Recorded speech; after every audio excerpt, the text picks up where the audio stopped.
apareces. Sí.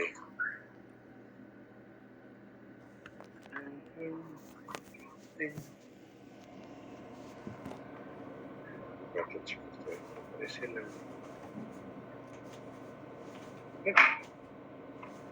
Qué raro, no aparece la diapositiva para proyectar. A ver, de nuevo. Ya ha ido tirado. Ahí está, ahora sí.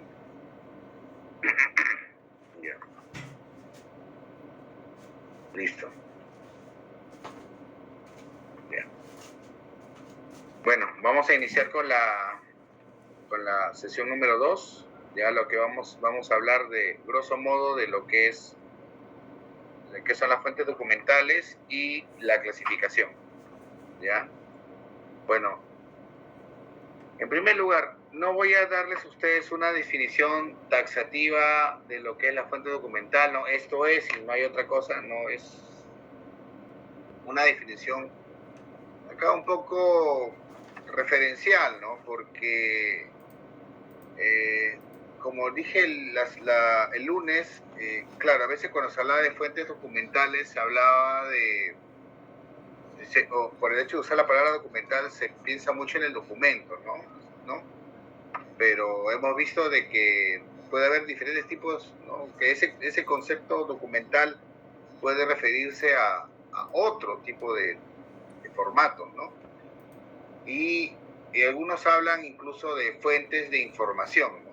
Fuentes de información, porque en el sentido de un poco cuál es el fin, ¿no? ¿Cuál es el fin? Y un concepto más amplio, ¿no? Más amplio es el relacionado con el tema de fuente histórica. Lo que pasa es que el concepto de fuente histórica obviamente está más relacionado a lo que es la historia, ¿no? La ciencia histórica, ¿no? Más que de repente conceptos como fuente de información que tiene mucha relación con temas mucho más actuales y recientes. Entonces, bueno, el primer concepto, ¿no? Fuente documental, ¿no? Como documentos o testimonios, ¿no? Que se utilizan para reunir información para investigaciones, artículos, libros, etcétera, etcétera. O sea, la información primaria, testimonial, ¿no? Que tiene relación con la siguiente definición, ¿no? Como fuente de información, ¿no? Todos aquellos instrumentos, recursos, ahí estamos hablando no solo de documentos, ahí estamos hablando de vídeos, ahí estamos hablando de imágenes, ¿no? Es una definición más ligada de repente a lo comunicacional, si nos entender, ¿no? Al tema de comunicación, ¿no? Ustedes ven los fines de semana en los noticieros, ¿no? Los reportajes, ¿no? Que se basan en determinadas fuentes para conseguir su objetivo. Entonces, claro, no todos son documentos, ¿no? Ahí están los vídeos, los chats, ¿no? Entonces, un concepto más amplio sería el de fuente de información. Entonces, claro, ahí dice, ¿no? Satisfacer la necesidad informativa de cualquier persona, ¿no? Una persona que necesita cierta información para cualquier tipo de investigación histórica, en este caso periodística, el hecho de conocer, saber sobre algo, ¿no? Para tomar alguna decisión, ¿no? Creo que uno de los casos más recientes en nuestro país ha sido el tema de la vacuna, ¿no? O sea, la gente se necesitaba informarse, ¿no? Sobre, por ejemplo, por qué vacunarse, ¿no? Y justamente en qué momento, en un momento en que vivimos en una época en que, no sé, bueno, la ciencia, el conocimiento ha pasado a un segundo plano, ¿no? A un segundo plano, donde más se privilegia el chat, ¿no? La información que circula a través de las redes, a veces sin una información, sin un sustento, ¿no? Y eso es algo que nosotros hemos caído. Entonces, ahí la información que se obtiene, obviamente, de fuentes de información fidedignas, es lo que nos permite a nosotros tener un mejor conocimiento sobre una determinada realidad, ¿no? Hecho del pasado, hecho del presente, ¿no? Obviamente. Entonces permite, ¿qué cosa? Permite a la persona sustentar una idea en base a una información, informarse, ¿no? Eso es lo más importante y lo más relevante. Entonces, un poco extrapolando ese concepto al tema documental, ¿no? O sea, ¿por qué es importante para un archivero tener obviamente resguardada bien esa información, porque esa información de gestión documental, de lo que sea, ¿no? Haciendo referencia a, por ejemplo, los compañeros que estaban en el archivo de SUNAR, o la compañera que estaba en el archivo de esta oficina coactiva de tal, pues ahí está, necesitan esa información, pues necesitan esa información para conocer sobre una propiedad, sobre una deuda que hay que cobrar, sobre determinado, no sé, sobre determinados linderos de un terreno, sobre, por ejemplo, ¿no? El tema de la salud, etcétera, etcétera. Y de repente ya pues en el lado histórico, ¿no? Saber sobre, tener información sobre un determinado hecho del pasado, sobre el tema de las pensiones, por ejemplo, ¿no? Por eso es importante, por ejemplo, los archivos de la ONP, etcétera, etcétera, ¿no? Entonces, obviamente la idea es obtener información, estar bien informados o para un fin, ¿no? Quieres obtener esta información para un determinado fin, ¿no? Por ejemplo. Y un poco de repente apelando a lo que decía Raúl Porras Barrenechea, ¿no? En un libro que se convirtió en un manual clásico, que es el de Fuentes Históricas Peruanas. Bueno, esta es una edición que el Instituto Porras sacó el año pasado, el antepasado, si no me equivoco, que es una reedición de este trabajo que él hizo en los años 50, que habla, ¿no? De la fuente histórica como las huellas y testimonios dejados por el hombre del pasado, obviamente, hombre y mujer, o la humanidad, ¿no? O la humanidad del pasado, o sea, todo aquello que dejó como un testimonio, ¿no? Y claro, se entiende que puede ser escrito, pero ahora se entiende de que puede ser de diferente tipo, no solamente escrito, ¿no? Ya estamos hablando, por ejemplo, del tema oral, ¿no? Del tema iconográfico, ¿no? Del tema audiovisual, ¿no? Obviamente, ¿no? O sea, porque finalmente para los, ya lo digo como historiador, para los historiadores o la gente del común considera que, por ejemplo, la historia solamente se basa en documentos y que solamente ve el pasado, y un pasado hasta que solamente existía la escritura, ¿no? Esa clasificación clásica, ¿no? De prehistoria e historia, ¿no? Y la escritura determina qué es historia y qué no es historia, ¿no? Que esa es una clasificación muy antigua, ¿no? Pero ahora sabemos que los historiadores no solamente necesitan conocer documentos, sino también pueden hacer trabajos sobre fotografías, sobre cine, sobre videos, ¿no? Sobre etcétera, diferentes materiales que pueden ser utilizados, pues obviamente, para la reconstrucción del pasado. Bueno, entonces, en línea general es un poco el tema de lo que sería una foto documental. Como le digo, no es una definición taxativa, o sea, esto es, profe, usted ha preguntado en el examen, no, o sea, esto va a ser exacto, no, necesariamente no, porque es un poco muy interpretativo, ¿no? No es un concepto muy cerrado, ¿no? Y bueno, en el tema de la clasificación, como le dije, el tema de la clasificación, yo básicamente lo he clasificado pues en 4 grandes grupos, ¿no? Las que son las manuscritas, las impresas, las iconográficas y las audiovisuales, ¿no? La primera de ellas, ¿no? Las fuentes documentales manuscritas, ¿no? Aquellas que se generan del funcionamiento del Estado y de, o sea, esta relación que existe entre instituciones del Estado y particulares, ¿no? Que se pueden conservar en archivos públicos y privados. O sea, los principales archivos en el Perú, y donde, por ejemplo, un gran grupo de ustedes está trabajando, son públicos. Y la información que ustedes tienen, o los documentos que tienen esos archivos, ¿de dónde se obtienen? ¿No? Por ejemplo, un ministerio como el Ministerio de Economía, por ejemplo, ¿no? ¿Qué relación tiene con la sociedad? ¿O qué documentos manda a la sociedad? Y, por ejemplo, antes pedían al Ministerio de Economía las pensiones, los Montepío, ¿no? Claro, ahora existe una oficina especializada que es la ONP. Supongo que eso lo han visto en el curso de instituciones, ¿no? Pero antes, al inicio de nuestra historia republicana, que solamente existían primero 3, luego 5 ministerios, la gente se comunicaba directamente, escribía directamente al ministro, por ejemplo, para pedir una pensión, ¿no? Son personas soldados, empleados públicos, ¿no? Por ejemplo, ¿no?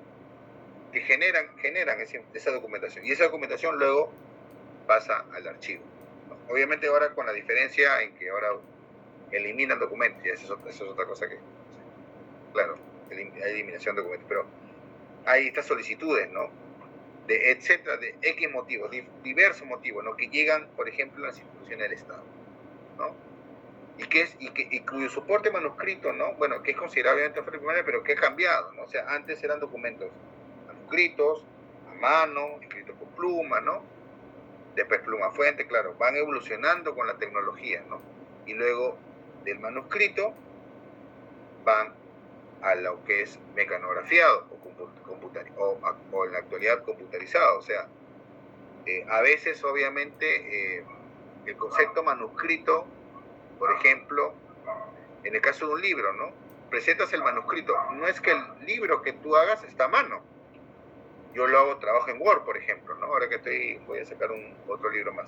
Por ejemplo, en Word, claro, lo presento en Word, pero profe, no es manuscrito, o sea, el concepto no es cerrado ¿no? O sea, no sé si me dejo entender, ¿no? De que tiene que ser a mano, obviamente, ¿no? O sea, pero ya el concepto manuscrito es amplio, ¿no? Que puede ser mecanografiado, ¿no? En un momento, cuando se inventa la máquina de escribir y es utilizada, ¿no? Y ustedes, algunos seguro los que viven en Lima, recordarán que por las entidades públicas, sobre todo cerca a las oficinas del Poder Judicial, en un determinado momento estaban estas personas que con su máquina de escribir, que escribían los oficios, ¿no? Estas personas tenían el conocimiento y sabían los formulismos para, por ejemplo, hacer una solicitud. Y esa solicitud tú la llevas al ministerio. Y ahora no, eso ya se hace en computadora, ¿no? Es algo que ha cambiado. Pero sin embargo, como repito, ¿no? El concepto manuscrito todavía está. Se consideran eso como manuscrito, ¿no? Entonces, ¿qué tipo de fuentes tenemos en lo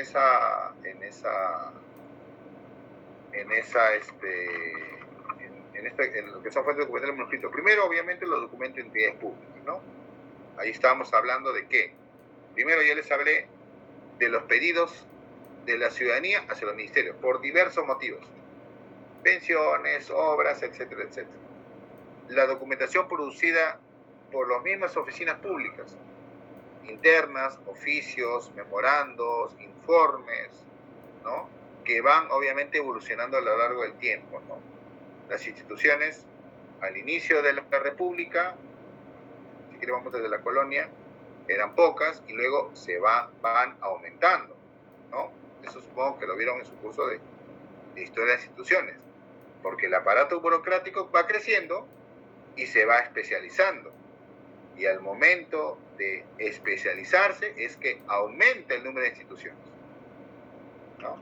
Voy a hacerles una pregunta, a ver. A ver qué podríamos decirlo. A ver qué pues sobre eso podemos decirlo, por ejemplo, ¿no? Ahora tenemos 3 instituciones que ven el tema electoral. Antes, por ejemplo, ¿cuál era la única institución que veía el tema electoral? ¿Alguien tiene una idea?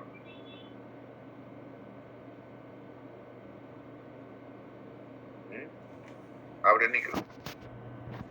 ¿El Jurado Nacional de Elecciones, profesor? Así es.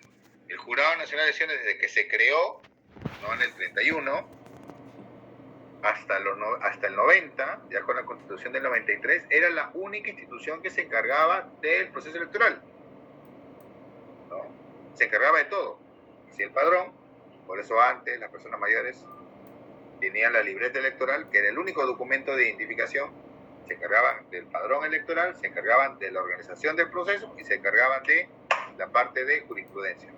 Luego de eso se van creando 3 instituciones. La RENIEC va a ver la parte del padrón y el tema de la identificación de las personas. Luego la OMPE, como la Oficina del Proceso Electoral propia, y luego el jurado, que solamente se va a dedicar al tema de la normativa, la ley de las normas en materia de electoral, por ejemplo. Y así el Estado va especializándose. Y así se van generando documentos, ¿no? Por ejemplo, ¿no? Ya que hablamos de las elecciones, ¿no? En las elecciones que ustedes, ya todos hemos participado en varias elecciones, un acta electoral observada en una elección llega obviamente hasta el Jurado Nacional, cuando pasa todo el proceso, llega hasta el Jurado de Elecciones, genera un número de expediente. Y en ese genera de expediente están todos los actuados, ¿no? Y luego, cuando se cierra ese proceso, va al archivo. Yo lo digo porque yo trabajé justamente en la Secretaría General del Jurado más o menos por el 2010, y ahí vi cuántas actas llegaban, ¿no? Cientos y cientos de actas, ¿no? Y otros procesos más. Y cada uno de esos documentos se acumulaban expedientes, ¿no? Por ejemplo. Esos eran pedidos ciudadanos, de todo tipo he visto, ¿no? Era increíble, ¿no? La cantidad, no solamente del proceso electoral, temas de vacancia, algunos justificados, otros que eran solamente riñas políticas, propaganda electoral, ¿qué más era? Publicidad estatal, encuesta, dólares, todo ese tipo de cosas, ¿no? Por ejemplo. Y cada uno de esos documentos se generaba, ¿no? Generaba un registro, un código, ¿no? Y esa técnica, esa mecánica está desde, ¿no? Esta mecánica está desde que, bueno, aparecieron los archivos acá, ya lo vamos a ver más adelante, ¿no? Cuando llegan los españoles, ¿no? El tema del archivo, ¿no?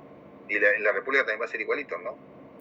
Obviamente que ahora ustedes todo lo manejan a través de sistemas y antes se manejaban a través de estos grandes libros, ¿no? Que tenían estos registros, ¿no? Que finalmente los que permiten ubicar, pues, este tipo de cosas. Interesantísimo. También tenemos obviamente las memorias, ¿no? Memorias de personas que escriben y, bueno, están ahí, bueno, luego se encuentran, se publican, ¿no? Por ejemplo, memorias de generales que participaron en determinadas guerras, memorias de viajeros, las personas que venían al país y escribían y se quedaban inéditos hasta que luego se publicaban. Igual los diarios personales, ¿no?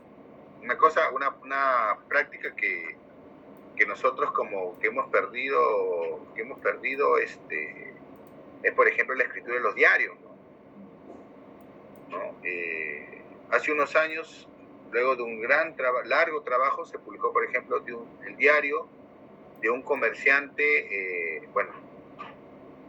danés, alemán, hablamos del siglo XIX, todavía no había como que esos países, no estaban ahí, no era la zona entre Dinamarca y Alemania, pero era más alemán, que escribió un diario, ¿no? Henry Bill se llamaba, ¿no?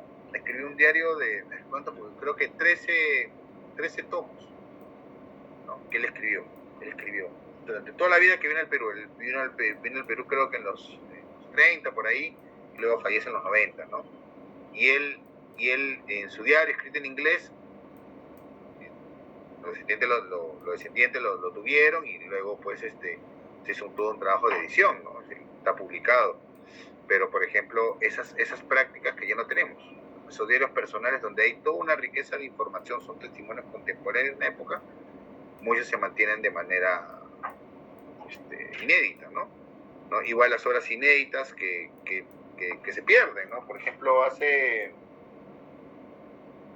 poco, por ejemplo, hay un soldado de la independencia llamado Juan Basilio Cortegana, seguro de repente alguno nunca escuchó ese nombre, tal vez de repente sí de Cajamarca sí, pero él, por ejemplo, él luchó en la independencia, él estuvo en Ayacucho, y más o menos por los años 40, él empieza a escribir una historia, lo que va a llamar, ¿no?, la historia del Perú, ¿no? Y él empieza a hacer una historia desde los incas hasta los momentos que él ha vivido, ¿no? Su obra se termina más o menos por los años 1825, 26, está acabando hasta ahí nomás llega, ¿no? Él habla de los incas, los virreyes, luego la independencia, ¿no?, que es lo más fuerte. Y esa obra, él muere en los 70, está hablando del siglo XIX, y su obra está ahí. Nunca la publicó. Por azar, miren ustedes, ¿no? Es un manuscrito que algunos los conocían, estuvo por ahí, nunca se publicó, llegó a Argentina, no se sabe cómo, llegó a Argentina, y ahí luego del gran incendio de la Biblioteca Nacional, compran una colección de un expresidente argentino, la colección Justo, y justo dentro de esa colección estaba ese manuscrito. Son en 13 volúmenes, ese manuscrito. Que lamentablemente por el tiempo, pues, varios tomos se malograron, ¿no? Se malograron, lamentablemente. Justamente en la diapositiva, ustedes que ven acá, es la primera página de ese manuscrito, ¿no? Y ese manuscrito, por ejemplo, ya se publicó. Bueno, no la totalidad, porque lamentablemente el estado de conservación de gran parte del manuscrito hace imposible, obviamente, la lectura, pero, por ejemplo, se publicó en 5 volúmenes la obra, por ejemplo, ¿no? Y acá está, por ejemplo, se ha hecho unas, no sé si pueden verlo, reproducciones un poco del manuscrito, ¿no? Y es una riqueza importante, o sea, es una persona, un soldado común, ¿no? Por ahí, bueno, llegó a tener unos grados, pero que no hizo nada más, ¿no? O sea, pero, por ejemplo, pero deja un testimonio importante, no sé si pueden ver esta página, ¿no? Deja un testimonio importantísimo sobre el proceso de independencia, cosas que él ha visto, ¿no? Como soldado, ¿no? Por ejemplo. ¿No? También tenemos los documentos de las escribanías públicas, ¿no? Bueno, ahora que ya no son manuscritos, ¿no? Por ejemplo, ahí también tenemos que ver el tema de las escribanías, ¿no? O sea, los notarios, ¿no? Los archivos notariales, ¿no? Estos documentos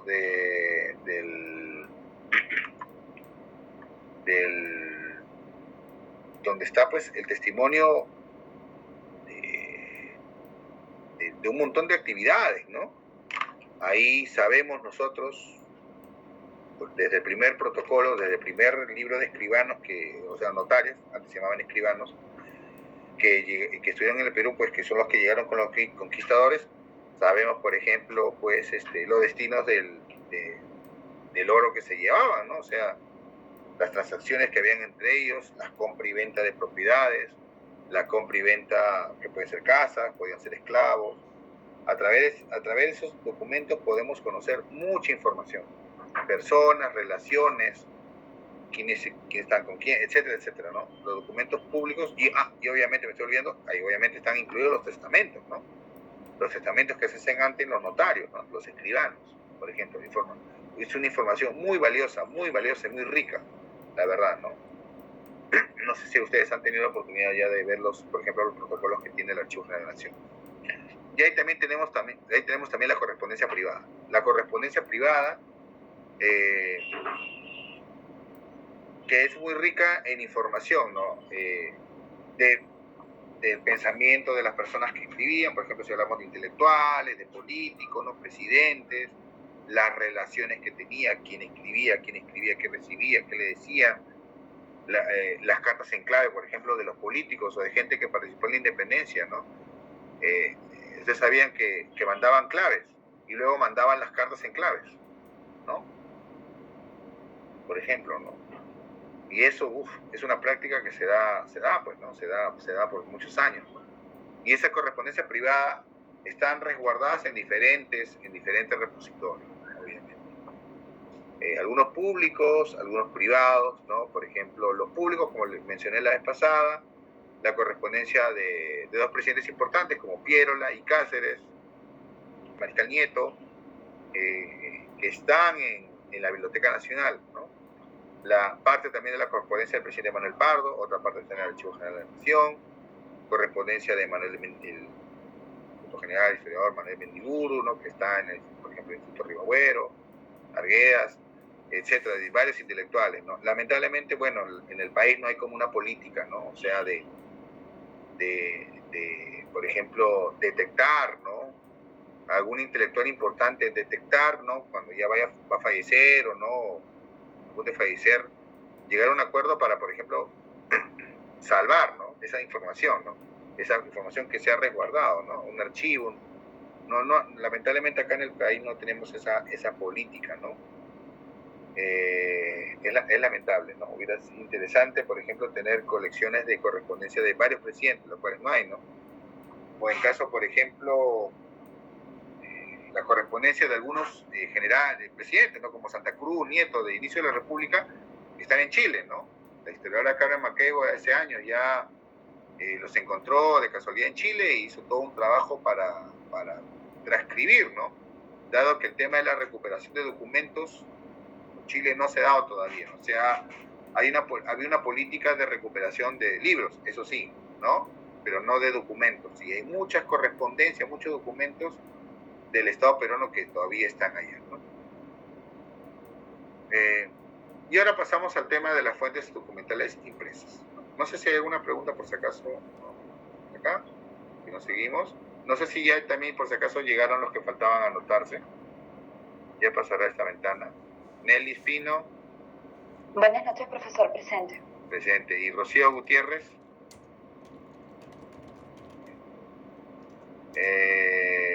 Luis Simón Collantes. Todavía no ingresa, profe. Gonzalo Suárez.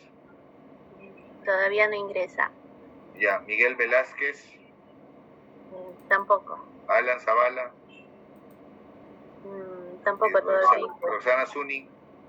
Roxana no se va a conectar el día de hoy. Sí, me dijiste. Ya. Ok. Sí, profesor, usted había comentado de los protocolos notariales y sí, el ciclo pasado nosotros con el curso de experiencia fuimos a la dirección del archivo histórico, tanto la sede de Palacio como sede de Correo, y justamente en la sede de Correo sí nos llegaron a mostrar que tenían dentro de sus fondos institucionales estaban los protocolos notariales de Lima y de Ica, y tenían desde el siglo XVI al siglo XIX, y también nos comentaron de que ya están digitalizados. Sí. Y sí lo llegamos a ver, ¿no? O sea, sí llegamos a ver dónde está. Sí, el protocolo del 16, ¿no? Sí, eso sí. Que son pocos, pues.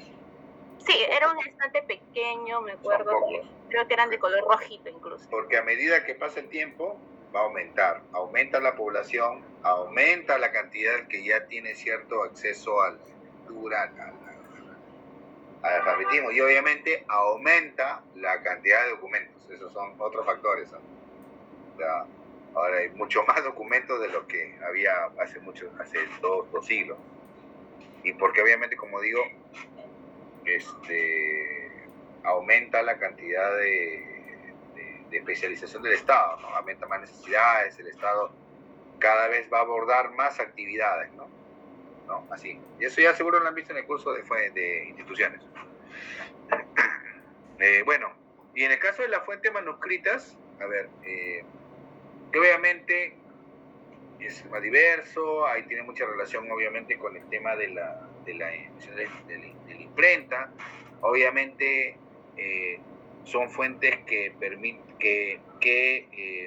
tienen un mejor grado de conservación que manuscritos, porque obviamente cuando hablamos de manuscritos hablamos que solamente existe un ejemplar, ¿no? A menos que obviamente tengas tu copiador, ¿no? A veces que algunos copiaban, ¿no?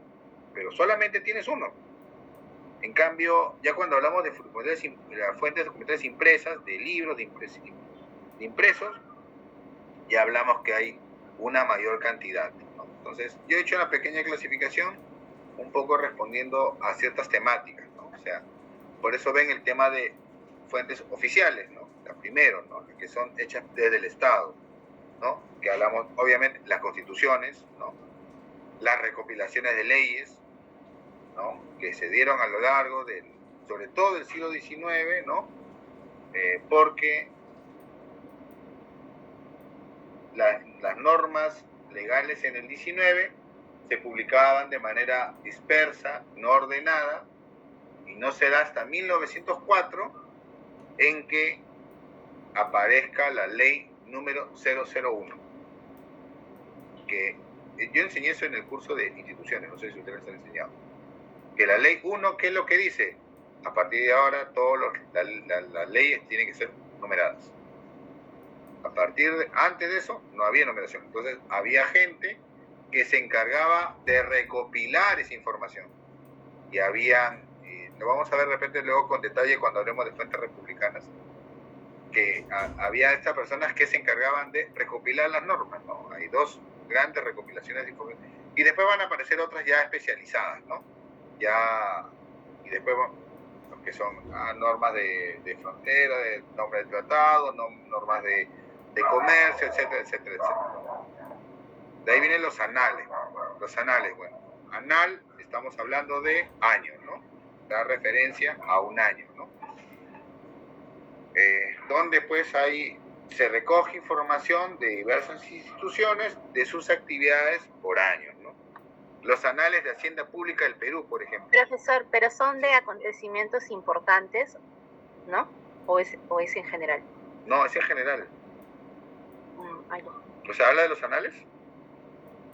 sí, pensé que en los anales solamente iba como que lo más importante, ¿no? De una institución en el año. No, no necesariamente. Los anales lo que hacen es hacen un recuento de todo lo que ha hecho la institución o en sus actividades anualmente. Eso aparece, ¿no? Ahora, claro, obviamente ahora es distinto, ¿no? Pero un poco la lógica era esta publicación, ¿no? Por ejemplo, los anales de Hacienda Pública del Perú, entonces año a año se publica, hablan del presupuesto, todos los tomos que tiene, ¿no? Los anales de la economía, etcétera, etcétera. Los análisis de estadística, los análisis de población y vivienda, por ejemplo, ¿no? Que aparecen, ¿no? O sea, son información, a veces estos libros, más que un recuento narrativo, que por ejemplo es ahora, lo que te dan son cifras, información bruta, ¿no? Información que luego se va a interpretar, ¿no? Por ejemplo, ¿no? Igual las estadísticas, ¿no? El hecho de la aparición de las estadísticas, por ejemplo, desde... Bueno, acá tengo una. Por ejemplo, acá tengo una. Por ejemplo, que reflejan información, por ejemplo, de una localidad, de una región, ¿no?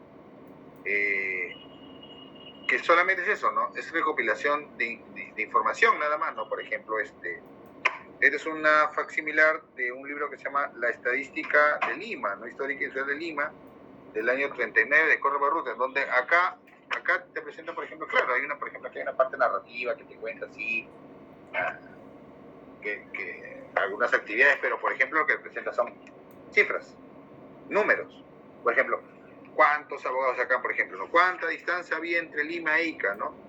¿Cuántos se traían? ¿Cuánto era el comercio? A ver, ¿cuánta carga había? ¿Qué traían? Acá, por ejemplo, ¿no? A ver, ¿qué más es por acá, no? La población, ¿no? ¿Cuántos indígenas habían? ¿Cuántos negros habían? ¿Cuántos esclavos? Dice, no, el pueblo de San Lorenzo, por ejemplo, acá, ¿no? Acá habla ya de la región, acá habla de Canta, por ejemplo, de otros lugares, ¿no? Tal lugar, que está a tanta distancia, etcétera, etcétera, ¿no? ¿Y por qué? Porque la estadística también va evolucionando con el tiempo. Esto, por ejemplo, es de los primeros que se en la República, las estadísticas que, por ejemplo, hace Manuel Atanasio Fuentes Palima, donde, por ejemplo, hay toda una recopilación de información, ¿no? Ahí van hasta los lugares, hasta, ¿cómo puedo decirlo para que nadie se ofenda? En esa estadística de Lima está hasta incluso, o sea, todo un equipo de gente que fueron a ver cuántas chinganas había, cuántas pulperías, cuánto de acá, quién vendía tierra, hasta cuántas, por ejemplo, cuántas meretrices había en Lima. Hasta eso. ¿Dónde se ejercía la prostitución? ¿Cuántas había? Hasta esa información. Toda esa información reflejada. Y claro, y ahí acompañan eso un poco ya con temas descriptivos, ¿no? De la sociedad. Pero te presentan esa información, ¿no? Te dan esa información estadística. Son informaciones referenciales, obviamente, ¿no? Porque también nuestro Estado, sobre todo nuestro Estado como país, no es que tengamos una práctica de, por ejemplo, hacer recuentos censales, supuestamente cada 10 años. Pero acá hacemos censos cada, no sé, cada vez que haya plata o a alguien se le ocurra o no sé qué, y a veces lo hacemos bien, lo hacemos mal, ¿no? Yo, por ejemplo, que he ido a, por ejemplo, en Francia, que es donde he investigado más, por ejemplo, el tema de algunas personas que he estado siguiendo, ahí, por ejemplo, ahí sí los censos son ¿no? Bien estrictos con ese tema, ¿no? Entonces tú ya puedes encontrar, por ejemplo, ahí información mucho más clara sobre, por ejemplo, las personas, ¿no? Dónde están, su movilidad social, o sea, eso es lo que, por ejemplo, acá nos falta, ¿no? Si bien es cierto, luego en los 70, cuando se crea la Dirección de Estadística, va mejorando eso, igual es poco lo que puede hacer el Estado, ¿no? Y después, obviamente, tenemos ya el tema del desarrollo de los censos, ¿no? Porque no va a ser hasta el 76, el primer gran censo que tiene el Perú es de 1876. Y de ahí Pero, y ese censo, ahí hay mucha información sobre las personas, por ejemplo. Ahí podemos saber edad, nombre, todo, sexo, todo, pero también obviamente lo que se va a llamar en esa época la raza. Ahí todavía hay ese concepto de blanco, mestizo, indio, negro, ¿no?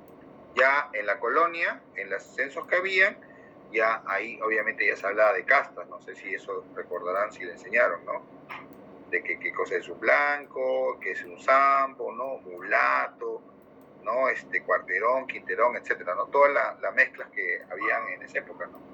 Y eso va cambiando. Y de ahí del 1876, que hay una importante, es un censo, pues con toda su deficiencia, pero es uno de los mejores censos que se hacen más adelantados. No hay un censo en el Perú hasta completo, censo completo, nacional, hasta 1940, si no me equivoco. Hasta el censo que hace el gobierno de Prado. Pero ahí, por ejemplo, desaparece todo el tema racial, ¿no? Ahí solamente son personas, hombres, mujeres, edad, niños, nada más, eso.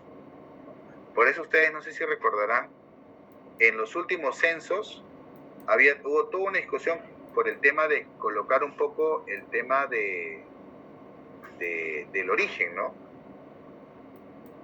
¿Por qué? Porque ahora se entiende de que, por ejemplo, las personas que pertenecen, por ejemplo, a las comunidades originarias del Perú, hay una necesidad de saber cuántos son y tener un control de ellos en el sentido poblacional, porque ustedes saben perfectamente que con todo este proceso de globalización, la tala, lo que está pasando, ustedes han visto hace poco las noticias, están disminuyendo. Entonces, si en los censos anteriores esas personas eran contadas como hombres y mujeres y nada más, no había una distinción si eras de tal o tal o tal. Ahora sí, ¿no? La idea es, oye, sí, este pertenece al etnia tal, oye, este pertenece al pueblo tal, ¿no? O sea, hay toda una discusión. Pero esa es la riqueza de las estadísticas. ¿Ya? Igual, bueno, también los diarios de debate, ¿no? Que es toda esta compilación de debates, su nombre lo dice, que se dan en el Congreso de la República, ¿no? Que se da desde mediados del siglo XIX, eso lo vamos a ver más adelante, y también las memorias de autoridades, ¿no? Las memorias ministeriales, las memorias presidenciales, las memorias de determinados funcionarios públicos, las memorias de prefectos, que tienen información valiosísima, ¿no? Si vamos más allá de la colonia, ¿no? La memoria de los virreyes, por ejemplo, que tienen mucha información valiosa, ¿no? Y son importantes, pues, para conocer obviamente nuestro pasado.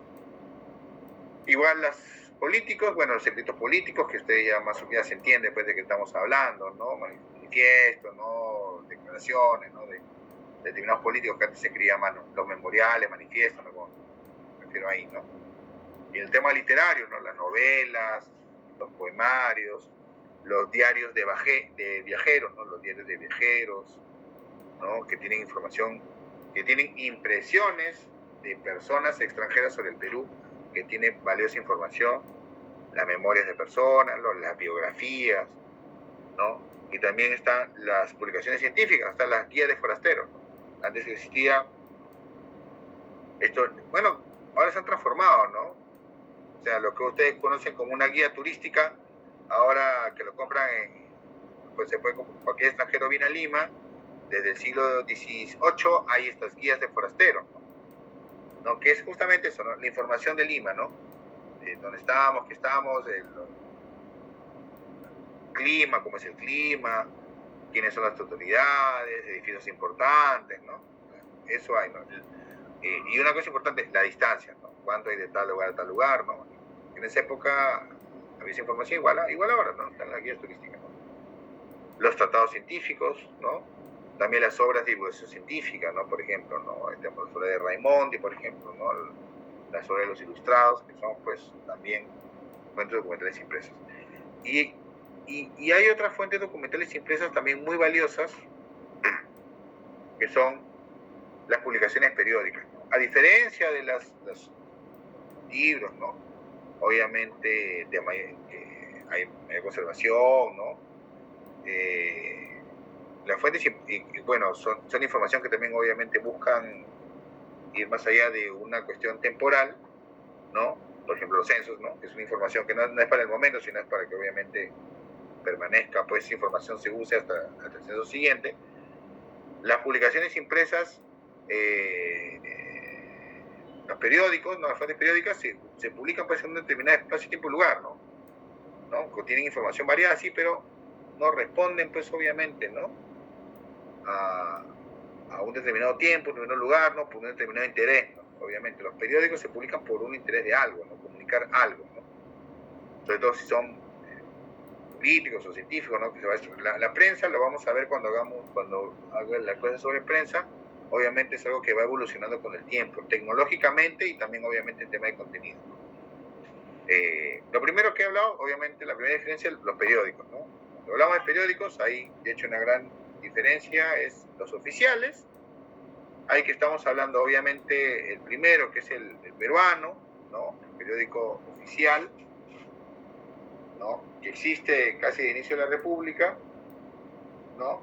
Pero también antes existían los registros en departamentos, ¿no? No voy a adelantar mucho, pero entiéndase un poco que antes los periódicos no tiraban tantos ejemplares, o sea, no había un tiraje tan grande, entonces llegaba un ejemplar al prefecto en provincia, pero este prefecto tenía financiamiento del Estado para, por ejemplo, publicar un periódico oficial en la región, entonces reproduciendo las noticias que llegaban de Lima para difundirlas a su región, ¿no? Y obviamente los periódicos particulares, ¿no? Donde está acá la gran cantidad, ¿no? O sea, los periódicos oficiales, si bien tienen una parte política, pero su principal función es comunicar las normas, ¿no? Las normas legales. En cambio, los periódicos particulares, pues publicar noticias, cualquier tipo de información, ¿no? Ahí ya tenemos, creo que el más conocido es obviamente el comercio, ¿no? Por ejemplo, el comercio, el nacional, la prensa, ¿no? Ahí he puesto un par de revistas, ¿no? Etcétera, etcétera, ¿no? Los folletos, en cambio, son, por ejemplo, publicaciones mucho más cortas, por un determinado tema, en un determinado momento, lugar, ¿no? Los boletines también, ¿no? Los boletines que se publican, puede ser anual, semestral, por ejemplo, ¿no? Por ejemplo, el boletín universitario, ¿no? La Universidad de San Marcos, por ejemplo, publicaba un boletín, ¿no? Anual, a veces semestral, ¿no? Publicar las actividades, etcétera, etcétera. Y también el tema de las revistas, ¿no? Las revistas que aparecen en el siglo XIX, ¿no? Que tienen una característica que la diferencia del periódico, ¿no? No solamente por su extensión, sino también por el tema de la ilustración, ¿no? El tema de son ilustradas, ¿no? De tener imágenes, de tener otro tratamiento. No son como los periódicos diarios que aparecían todos los días o los periódicos que aparecían quincenalmente, ¿no? O 2 veces por semana, ¿no? Sino que ahí hablamos de periódicos que aparecían semanalmente, entonces había todo un trabajo. Lo vamos a ver con detalle cuando hagamos la clase de fuentes impresas, ¿no? Y bueno, y tenemos también lo que hemos hablado, las fuentes documentales iconográficas, ¿no? Aquellas que incluyen todo tipo de imágenes, ¿no? Que se encuentran en diferentes soportes, ¿no? Ahí tenemos las pinturas, ¿no? Ahí tenemos justamente, creo que una imagen, una pintura representativa de nuestra historia, que es, ¿no? Ahí Sacrificio de Alfonso Ugarte, ¿no? De lo cual se puede dar muchas lecturas, ¿no? Porque representa obviamente un contexto, primero, el contexto que quiere ilustrar, que es la caída del caballo, ¿no? De Alfonso Ugarte con su caballo, ¿no? Por el Morro de Arica, y obviamente en el contexto en el que se da, ¿no? Un contexto posterior, ¿no? La pintura se hace, ¿no? Salvo los retratos en persona, todos se hacen a posterior, porque son parte de la construcción del imaginario nacional, ¿no? O sea, todos tenemos en nuestra cabeza, desde chiquitos, en la ceremonia del 28 de julio, siempre San Martín declaró las mismas palabras con la bandera en la mano, reproduciendo el famoso cuadro de San Martín, ¿no? Esta declaración de independencia de Lepiani, ¿no? Lamentablemente, en nuestro país, la pintura de este tipo, ¿no? No ha tenido un gran desarrollo, ¿no? A diferencia de otros países donde hay grandes cuadros que justamente se encargan de ilustrar estos grandes hechos de la historia, ¿no? Acá básicamente tenemos pinturas para la época de la independencia, y pinturas para la guerra con Chile. El resto de la historia parece que no existe, ¿no? Salvo algunas excepciones. La fotografía, que entra a tallar a mediados del siglo XIX, va a ser una fuente importantísima hasta la actualidad, ¿no? En los diferentes formatos en los que se pueden archivar, ¿no? Que pueden ser placas de vidrio, luego ya, ¿no? Ya,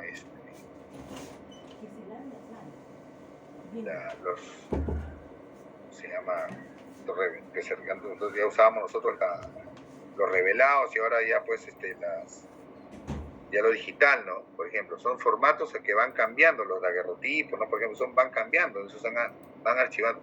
¿Alguien de ustedes tiene una experiencia en un archivo periodístico? ¿Alguno de ustedes ha tenido una experiencia en un archivo periodístico? Pues sin ninguno. Por ejemplo, bueno, yo trabajé en el Perú hace muchos años. Y no es mi área, pero siempre iba al archivo periodístico y el archivo fotográfico, porque, por ejemplo, en el archivo fotográfico sí era importante, por ejemplo, identificar las fotografías que tenían. Ahí tenían diferentes formatos, tenían pues las fotografías impresas, ¿no? Que se escogían, las antiguas, estaban así, se clasificaban por temas, ¿no? Por periodos. También tenían pues películas, ¿no? Y ahí ordenadas, guardadas, para obviamente ya se hacía pues el revelado, ¿no? Ya antes se hacía el revelado para ponerlo para ponerlo pues, para hacer todo el proceso porque estaba para imprimir un periódico, ahora no, pues directamente ya pones el rollo en una máquina y directamente lo capta para la computadora, no son tecnologías que están cambiando, pero así por ejemplo se van organizando los archivos, ¿no? Y ahora actualmente lo que ya es digital, entonces ya lo que ordena, aparte de ordenar ya lo que está en físico, ¿no? Lo que ordenan ya es los archivos ya digitales, ¿no? Con codificación, sistemas, ¿no? Por ejemplo, así funciona un archivo fotográfico. Yo le citaba al peruano, el comercio también tiene ese mismo estilo, ¿no? Sobre todo los diarios antiguos tienen ese mix, ¿no? Entre fotografías, ¿no? A mano, ¿no? Lo negativo, ¿no? Lo negativo, lo negativo, ¿no? Y obviamente también ya digital. También el tema de los grabados, ¿no? Estos grabados, figuras que aparecen, ¿no? Que puede ser en papel o son partes, o son algunos que se imprimen, ¿no? Se imprimen en periódicos, ¿no? Por ejemplo, las ilustraciones diversas, ¿no? Por ejemplo, acá puse una que, por ejemplo, de la colección Raimondi, por ejemplo, ¿no? Que son las ilustraciones que él hace en su viaje. ¿Dónde están ¿Dónde están esas fuentes? Están en el Archivo General de la Nación, en la colección Raimondi, por ejemplo, ¿no? Carteles, por ejemplo, los carteles de cine, por ejemplo, ¿no? Ahí abajo he puesto ejemplos, ¿no? De fotografías, ¿no? Tarjetas de visita. Ustedes de acá, por ejemplo, es una tarjeta de visita, ¿no? La gente antes se acostumbraba, iba a la casa de alguien y no le encontraba, entonces le dejaba, oye, te he venido a buscar, y dejaba la tarjeta de visita, ¿no? O sea, yo dejaba una tarjeta con mi foto y decía, hola, te he venido a visitar y no te pude encontrar, devuelve la visita, ¿no? Por ejemplo. Y tú entregabas una tarjeta con tu cara, ¿no? Y esa, por ejemplo, están en el archivo, muchos están en el archivo del Museo de Arte de Lima, ¿no? O las acuarelas de Pancho Fierro, bueno, el archivo Curret, que es el más conocido, ¿no? El archivo Curret, o los archivos fotográficos, por ejemplo, más recientes, de fotografías de la selva, por ejemplo, ¿no? La fotografía va a ser muy importante, ¿no? Porque finalmente es mucho más práctico hacer una fotografía que hacer una pintura, por ejemplo. Y en el caso de los carteles, busco ejemplo de carteles, ¿no? Tenía una foto de mi abuela pegando uno, ¿no? Que fue periodista de cine, pero en el caso de los carteles estamos hablando, por ejemplo, los carteles de películas, carteles de funciones, ¿no? Por ejemplo, ¿no? Que nos dan información sobre determinadas actividades de la vida cotidiana, ¿no? Hay muy pocos de esos archivos, ¿no? Pero algunos aquí están. En Lima puedes encontrar varios que coleccionan, por ejemplo, ese tipo de cosas, ¿no?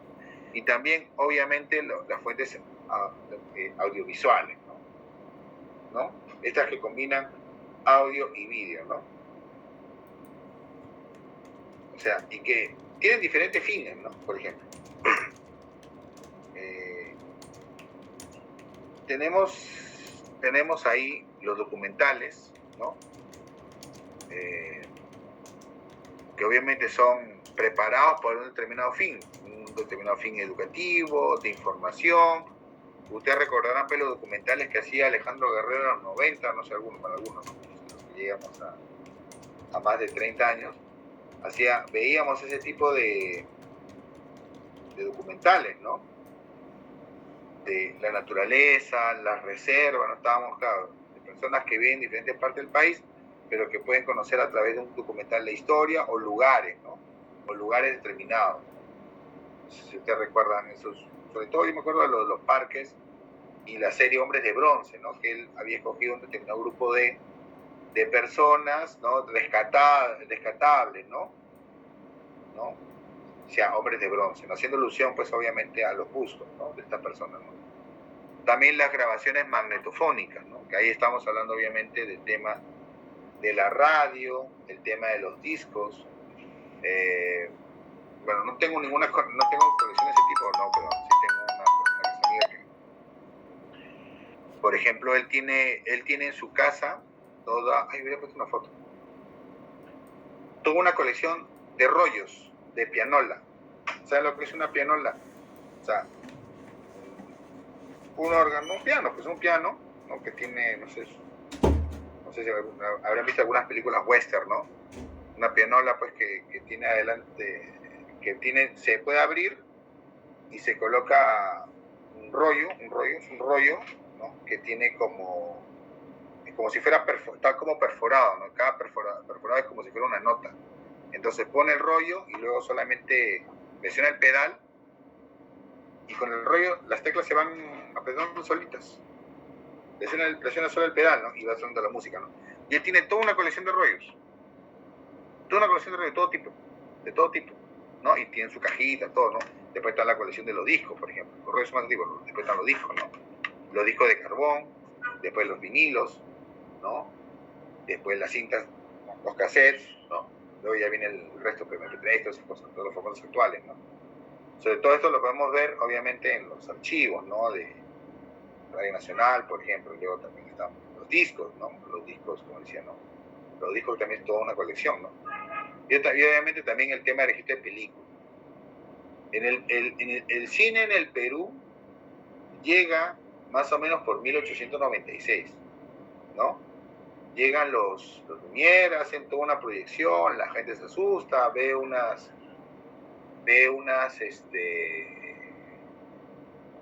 grabación de un tren viniendo, de unas personas peleando, ¿no? Hay por ahí, he visto crónicas de, por ejemplo, que la gente ve el tren y se asusta, ¿no? Se asusta, pensando que era de verdad, ¿no? Y ahí es cuando también de ahí ya se desarrolla la propia industria nacional, ¿no? De los cines, de las películas, ¿no? Lamentablemente, muchas de las películas de la época del cine mudo han desaparecido, lamentablemente, ¿no? Han desaparecido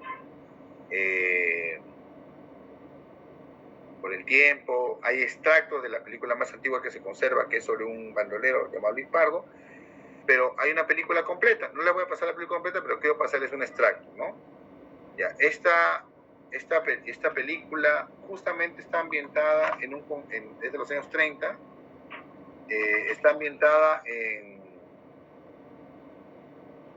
la guerra que tuvo el Perú con Colombia, justamente en el contexto justamente cuando muere Sánchez Cerro. No sé si ustedes recordarán esa parte de la historia, ¿no? Cuando asesinan a Sánchez Cerro, cuando pasaba las tropas, ¿no? Revista Las Tropas que iban contra Colombia. Esta película del año 33, ¿no? Se llamaba Yo perdí mi corazón en Lima, ¿no? Es una película un poco aleccionadora, ¿no? Que habla ahí bueno, está la ciudad de Lima, ¿no? Refleja, pero ahí habla de los soldados, ¿no? Ahí vamos a ver soldados que, bueno, pues cortejan a una chica que se llama Leticia, ¿no? Y justamente Leticia, haciendo referencia a la ciudad de Leticia, que fue parte de ese territorio que Leguía entrega a Colombia y que obviamente luego los de Leticia van a tomar y es el origen de la guerra, pues, ¿no? Y ahí hay toda una referencia los les voy a poner un extracto nada más, un extracto de la película, no sé si a ver si se podrá ver. Está en el PDF, ¿no? Pero podemos hacer un pequeño extracto para ver un poco eso. Es cine mudo, ¿no? Alguien mandó un mensaje, pero no sé si puedo ver.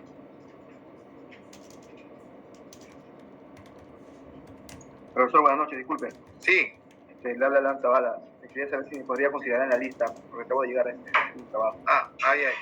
Un ratito. Tenemos la... No sé qué cosa la lista. Ya, profesor, muchas gracias. Ya. ¿Ustedes pueden ver o no? ¿La pongo en pantalla completa? A ver. No puedo poner en pantalla completa. Voy a abrir el YouTube. Pantalla completa, señor profesor. No carga pantalla completa acá. Vamos a dejar de compartir esto un ratito y lo voy a poner aquí porque hay otro archivo que quiero mostrarles pero que no carga, no se puede cargar de la presentación. Acá. Entonces hay una riqueza en esta película, ¿no? O sea, no es una gran película, no estamos hablando de una película de Tarantino, de Kubrick, ¿no?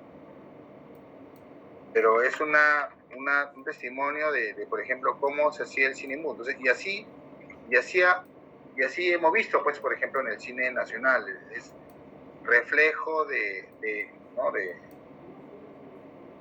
esta situación, lo que pasa, ¿no? Entonces, lo importante es que, por ejemplo, es el rescate de esta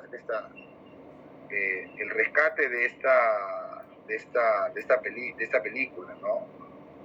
De todo el trabajo que se tiene que hacer, ¿no? Para rescatar una película de ese tipo, ¿no? A ver, ahora sí creo que le puedo... Es película muda, así que no hay problema, no le puedo poner audio. Vamos a ver un poquito. Me parece, no parece. También tenemos, señor profesor, las películas de Charles Chaplin, ¿no? ¿Se acuerda usted? Tenemos otras películas muy bonitas, ¿no? Muy bonitas, sí. Mudas también. Claro, pero quiero hablar de la de Perú nomás, pues estoy hablando de Perú, ¿no? Por ejemplo, ¿no? Y acá es una copia de nitrato, dice acá, no, mira, voy a dejar un poco la introducción. Dice, del año 33, esta ya es un poco la masterización que se hizo, ¿no? A ver, por acá aparece, creo, ahí está. La copia de nitrato de esta película perteneciente al archivo particular del señor Mario Paredes fue entregada generosamente en calidad de depósito al archivo de la Filmoteca de Lima. Es importante ¿no? Y acá vemos un poquito, ¿no? Ahí vemos, mira, miren ustedes, ahí las parejas, los soldados. Lo quiero ver en la parte de la escena, ¿no? Hay una parte que se pelean, creo que. Acá están los soldados, ¿no? Ahí están justo los soldados. Y acá está, acá se pelean con... Ahí está, acá está. ¿No? Adelante Huepi, dice, ¿no? Hace alusión, ahí está, hace alusión a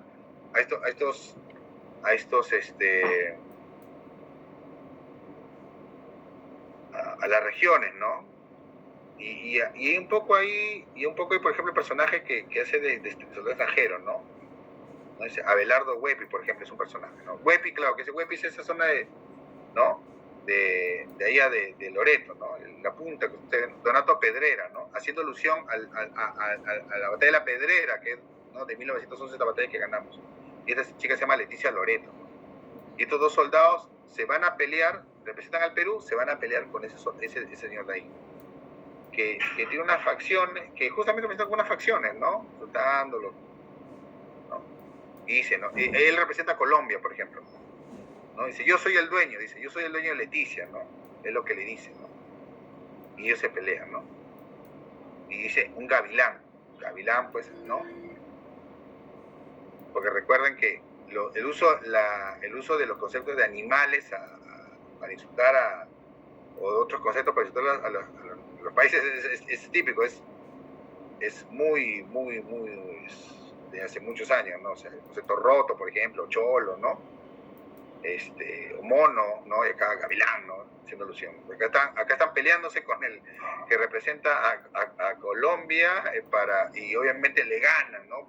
Y dicen, no, vamos a recuperar a Leticia, ¿no? Por ejemplo. Eso es, por ejemplo, una batalla que representa, pues, ¿no? Y acá, mira, por ejemplo, ¿no?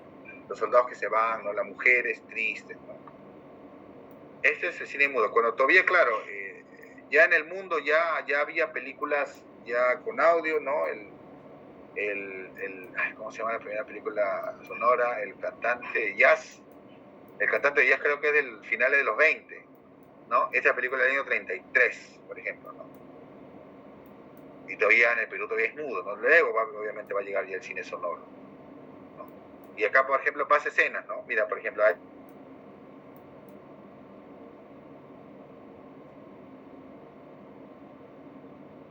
lo que es el hipódromo de Santa Beatriz, ¿no? Ahí está.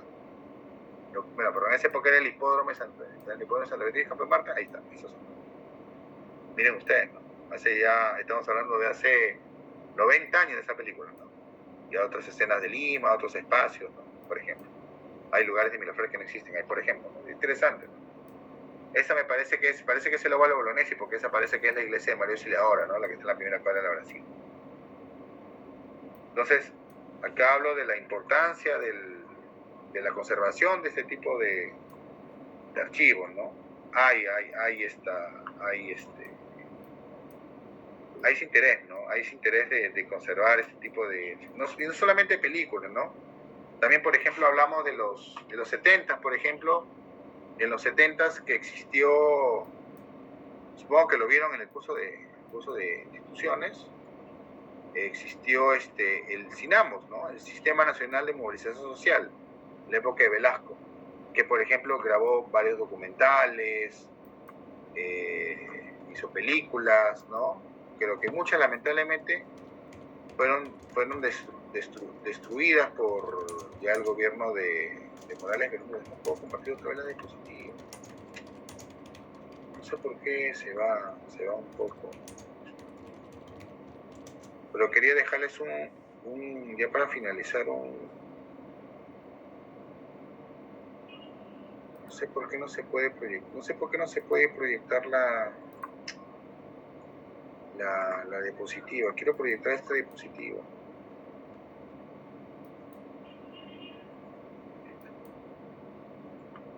No sé por qué bajo algo y se...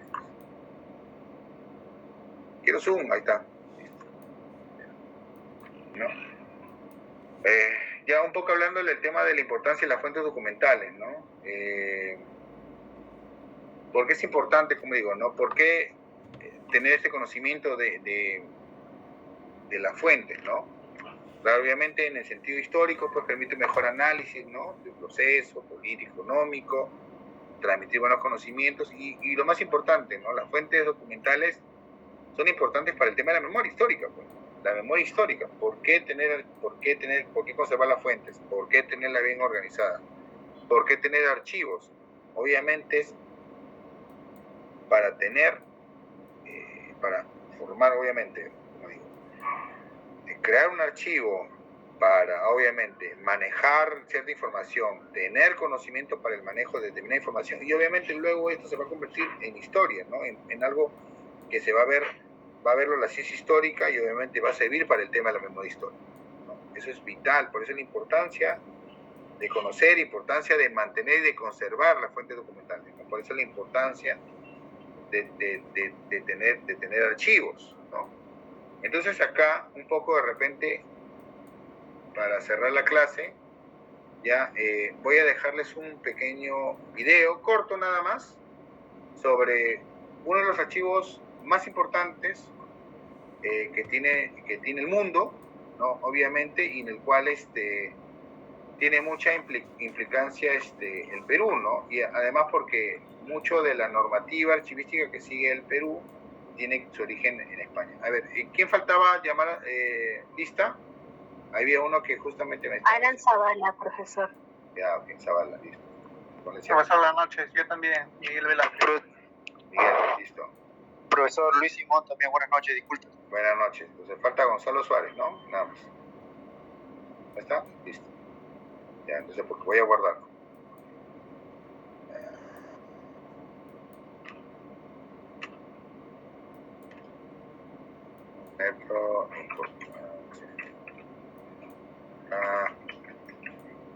Sí, porque estamos justo con la hora.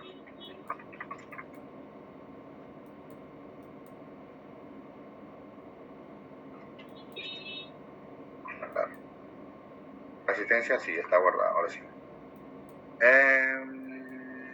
Dame un segundo, voy a...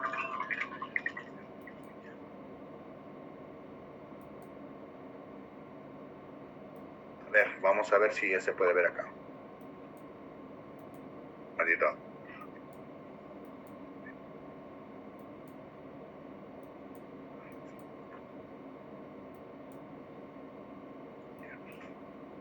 Le voy a mostrar un poco el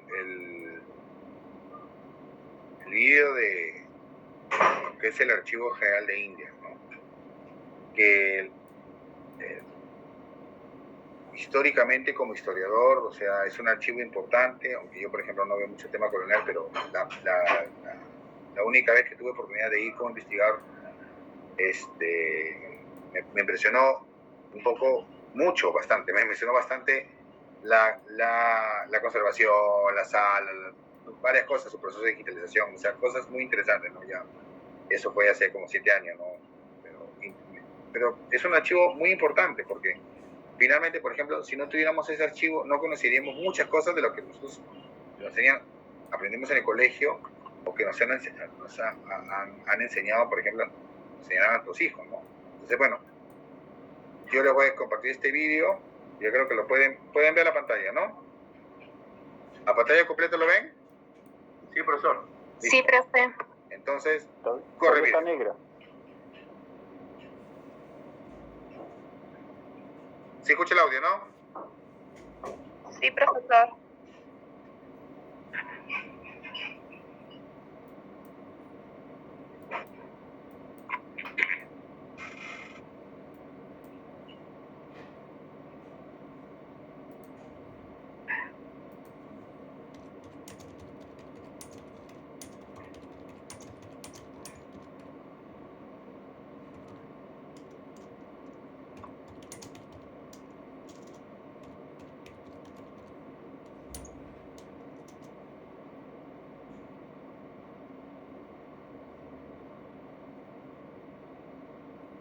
Profesor, disculpe, pero no se escucha el audio.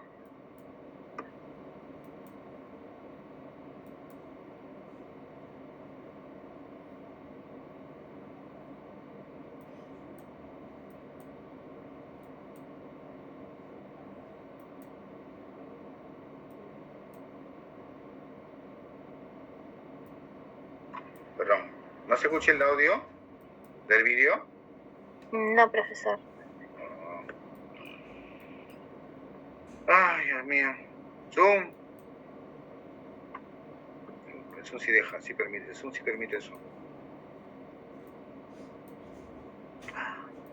No, a ver, ¿qué puedo hacer?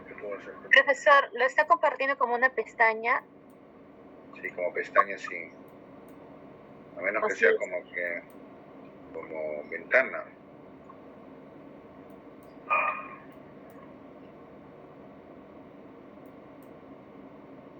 A ver, déjame ver si lo puedo compartir como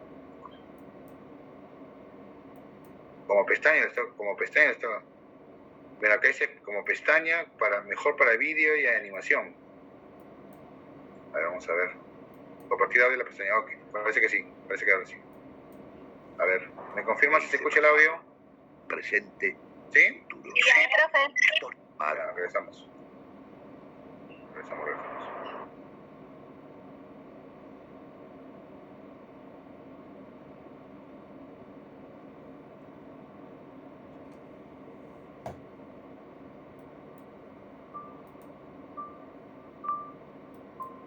En una ciudad sin mar, vivo junto a un río con olor a sal y tierra nueva. Un río que me trae en sus pleamares océanos lejanos, que saben a esperanza, sangre y mestizaje. Tras esta fachada cotidiana, que no detiene al caminante, guardo la memoria de un pueblo y de 1000 tierras unidas por océanos. Guardo 5 siglos de olor a mar. Junto a este río nací, y en su orilla me hice piedra con ilusiones de plata. Más tarde, testigo a fuerza de palabra, me hice pasado, presente y futuro, historia y verdad. memoria de un continente. Me hice Archivo General de Indias, memoria del Nuevo Mundo.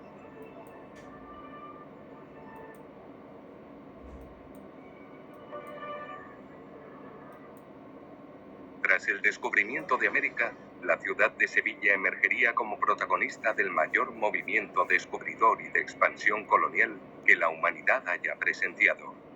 Gracias a la navegabilidad del Guadalquivir, la ciudad se convirtió en el único puerto con licencia para comerciar y tratar con el Nuevo Mundo, siendo regulado este tráfico por la Casa de Contratación, situada en el Real Alcázar de Sevilla. Al amparo de este monopolio y del floreciente comercio transatlántico, se asentarían en la ciudad mercaderes provenientes de toda Europa. En pocos años, la ciudad creció y se convirtió en el centro comercial más importante del viejo continente. En las gradas de la catedral se situó el corazón comercial y financiero de la ciudad. Comerciantes extranjeros y locales se reunían allí cada día para tratar sus negocios junto a la Puerta del Perdón, donde también podían encontrarse capitanes reclutando banderas, aventureros y curiosos ávidos de noticias del Nuevo Mundo. Esta situación provocó constantes protestas del cabildo de la catedral, que veía como una y otra vez sus terrenos sagrados eran ocupados para usos más mundanos. Tras años de quejas y enfrentamientos, los comerciantes, organizados gremialmente como Consulado de Cargadores a Indias, iniciaron tras largos trámites la construcción de una sede para sus negocios.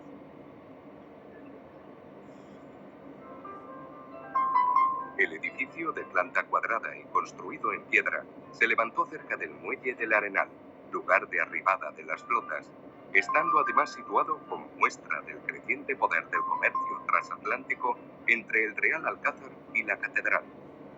Las trazas fueron del arquitecto real Juan de Herrera, y las obras, que comenzaron en 1584 prolongándose hasta 1646, estuvieron a cargo de prestigiosos arquitectos como Juan de Mingares, Alonso de Vandelvira y Miguel de Zumárraga, que alteró el proyecto original, introduciendo por primera vez en Occidente bóvedas de piedra en un edificio de 2 plantas. En 1598, cuando solo la planta baja del ala norte estaba inaugurada, comienza ya a negociarse en su interior, siendo su función similar a la de las bolsas modernas.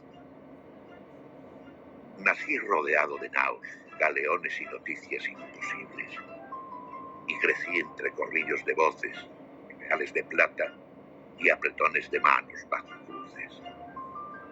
A mí, a un joven sombra, se decidían tonelajes y fechas de salida de las flotas, así como el precio de sus bodegas y productos.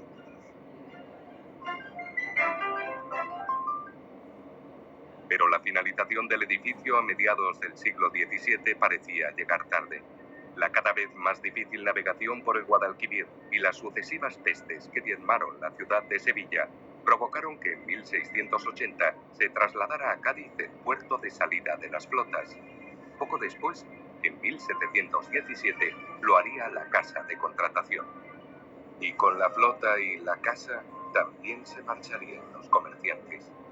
La lonja, símbolo del poder del comercio y uno de los mejores edificios de la ciudad, quedó como el río que le dio la vida, vacía. Llegaron entonces años extraños. La gente comenzó a ocupar mis estancias y a utilizarlas como viviendas. Levantaron tabiques, transformaron mis galerías y terminaron por convertirme en una casa. Pero a finales del siglo XVIII se producirían 2 acontecimientos que marcarían la historia del edificio y supondrían el nacimiento del Archivo General de Indias. Por un lado, en Valladolid, los problemas de espacio y organización habían situado al borde del colapso al Archivo General de Simancas, archivo central de la corona desde el siglo XVI. Por otro, la aparición de 2 obras en Europa con una visión negativa de la colonización española en el Nuevo Mundo aconsejó a los ministros ilustrados de Carlos III la conveniencia de escribir una historia bien informada y rigurosa. Pero para realizar estos estudios había que apoyarse en los documentos originales de la administración indiana, por lo que sería necesario reunir en un único archivo toda la documentación dispersa entre Simancas, Madrid, Sevilla y Cádiz. Para ello, se encargó al cosmógrafo mayor de Indias, Juan Bautista Muñoz, la búsqueda de un edificio adecuado para la reunificación y estudio de los papeles de Indias, debiéndose a él la elección del edificio de la Casa Lonja. Juan Bautista Muñoz recorrió mis galerías, deterioradas por el paso del tiempo y mis nuevos usos, pero mi recia construcción en piedra y mis bóvedas coronadas por el emblema de Plus Ultra, símbolo mejor que ningún otro de lo indiano, debieron de convencerlo. Había nacido el Archivo General de Indias.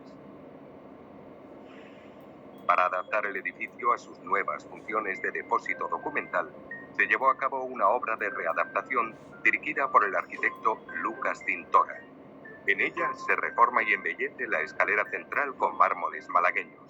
Se construyen zócalos de apoyo para la documentación y se instalan sobre ellos las estanterías de caoba y cedro cubano diseñadas por Juan de Villanueva, que serían ejecutadas por Blas de Molder. Poco después, en 1785, las puertas del edificio se abrieron para recibir los primeros documentos. Desde entonces y en distintas remesas, se fueron incorporando los fondos de las principales instituciones indianas. Además, el archivo ha ido enriqueciendo sus fondos con distintas remesas en forma de legados, compras, depósitos y donaciones, entre las que destacan el archivo de la familia Colón y la colección mexicana del Duque de Montpensier. Desde el siglo XIX y sobre todo a partir del XX, mis puertas se abren a la investigación sin que hasta el día de hoy se haya detenido aquello para lo que fue creado: hacer historia.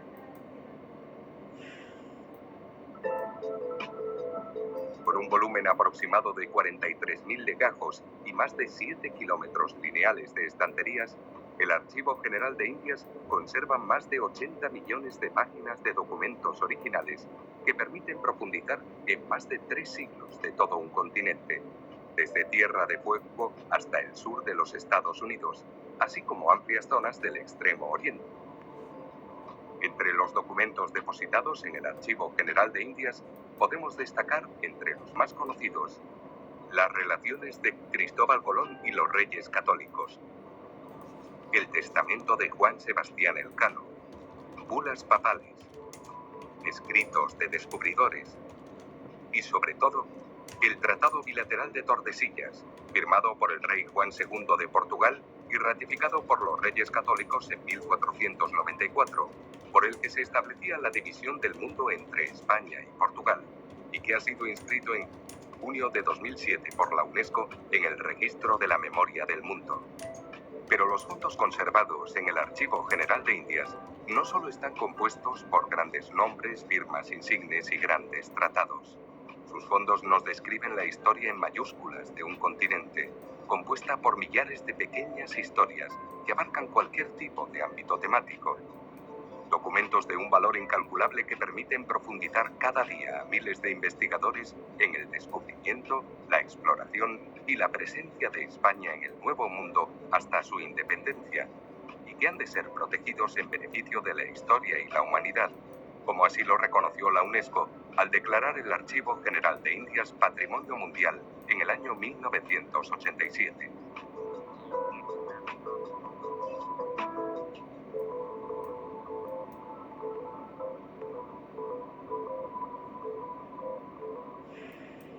Conservación y difusión siguen siendo hoy, como en su origen, los objetivos principales del Archivo General de Indias. Por ello, el caminar hacia el futuro de esta institución ha estado protagonizado en los últimos años por dos grandes hitos. El Archivo General de Indias, pionero en la informatización de los fondos. En 1986, el Ministerio de Cultura, con la colaboración de la Fundación Ramón Areces e IBM, pondrían en marcha un proyecto pionero en el mundo: la informatización de los fondos del Archivo General de Indias en un sistema informático integral, capaz de atender la mayor parte de las funciones del archivo: gestión, descripción y consulta, y reproducción de documentación.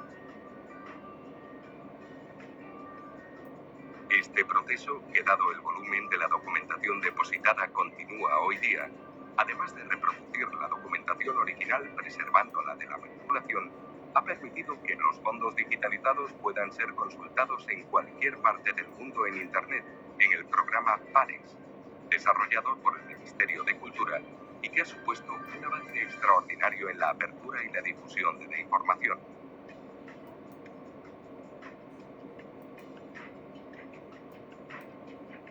Rehabilitación del edificio 2000-2005.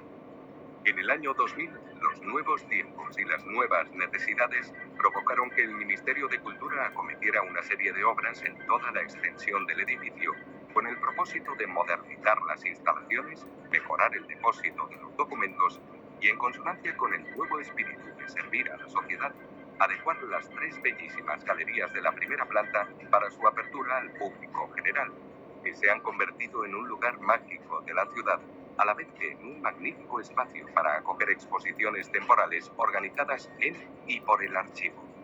En este sentido, una de las principales actuaciones realizadas en esta gran remodelación fue la restauración del edificio anexo conocido como La Cine, unido a la Casa Lonja por un túnel subterráneo. En este edificio se situaron entre 2002 y 2005 la sala de lectura, que recibe centenares de investigadores al año, la biblioteca, el servicio de informática y un salón multiusos, con el objetivo de compatibilizar la administración, la investigación y los servicios propios del archivo con el desarrollo de las visitas y las exposiciones temporales. Gracias a estas importantes remodelaciones, el archivo ha podido abrirse a la ciudad y a sus visitantes, ampliando y mejorando a su vez los servicios relacionados con su vocación principal, la investigación y la historia, mediante la ampliación de las instalaciones dedicadas a sus labores principales.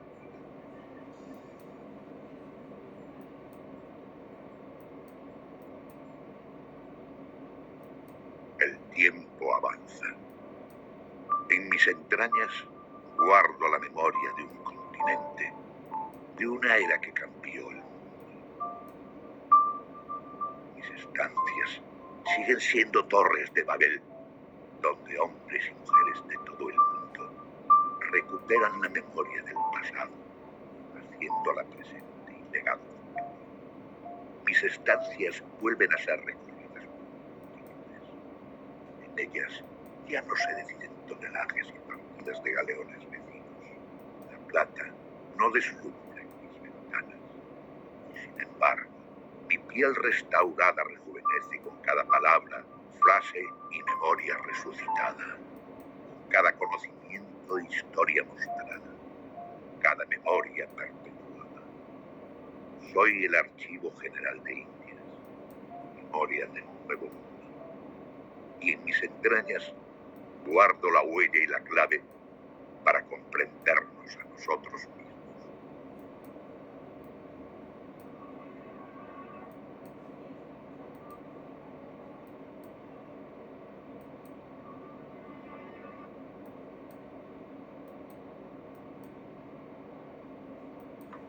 Muy bien. Bueno, han visto así, grosso modo, ya para cerrar la clase, porque estamos ya en la hora. Han visto el Archivo General de Indias, ¿no? 7 kilómetros de documentos. 6 siglos de historia, profesor. 7 kilómetros de documentos. 47.000 todos legajos. Todos 80 millones de páginas, profesor. O sea, 7 kilómetros de documentos que están en ese edificio. Sí. Miren ustedes, ese edificio, claro. Gigantesco, profesor, la verdad. ¿Cómo nació la idea, toda la estructura? El edificio no es tan grandote, ¿eh? O sea, el edificio es a la Casa Lonja que vieron ustedes y el túnel es la sala de lectura que está en el edificio al frente. Es una calle, pero pasa por debajo de la calle y lo suben luego en un ascensor. Ya, pero esos son detalles, ¿no? Que han hecho, ¿no? Pero, o sea, claro, lo que pasa es que es un archivo que no crece. Ya es un archivo ya cerrado, ¿no? Crecerá de repente con alguna colección, pero ya es un archivo, ¿no? Cerrado, ¿no? Porque obviamente ya España perdió sus colonias, ¿no? Entonces ahí quedó, ¿no? O sea, todo lo que es documento, todo lo que es Lima, ¿no? Todo lo que es Lima, todo lo que es México o Filipinas, ya, ahí quedó hasta eso. Ahí quedó, ¿no? Ya hay otro archivo que es el archivo histórico, ¿no? Que está en Madrid, ya es. Parte de Estados Unidos también, profesor. Están, claro, Florida, todo es territorio, ¿no? Entonces, claro, es un archivo que ya tiene un límite, ¿no? Entonces, lo que ellos han trabajado hace tiempo ya es en el sistema de la digitalización, ¿no? Entonces, obviamente que implica la conservación de documentos. Ya hay documentos que están digitalizados y ya no te los sacan, ¿no? Obviamente, porque ya está digitalizado, tanto en portales, todo, obviamente. Hay otros archivos más grandes, el archivo de Francia es mucho más grande. Pero por ejemplo, es un ejemplo, y como señalan, pueden verlo de repente más adelante, con calma, importante la cuestión de la memoria, ¿no? Y cómo nace este archivo, ¿no? Justamente nace con la idea de brindar información basada en la documentación española que haga frente a lo que se decía en Europa, lo que se llama la leyenda negra, ¿no? Lo que se llama la leyenda negra y lo que, por ejemplo, nosotros se nos han enseñado y nos han repetido como 20.000 veces, ¿no? Entonces, por el determinado tema dicen, no, pero se merece esto, y después tú ves un decreto y dicen, oye, esto no fue así, ¿no? Pero bueno, eso ya es otro tema, ¿no? Bueno chicos, nos estamos viendo el lunes y que tengan un lindo fin de semana. Ya estamos pasando la hora, están en su hora de descanso. ¿Sí, no? Yo lo bendiga, buenas noches. Buenas noches, Gracias.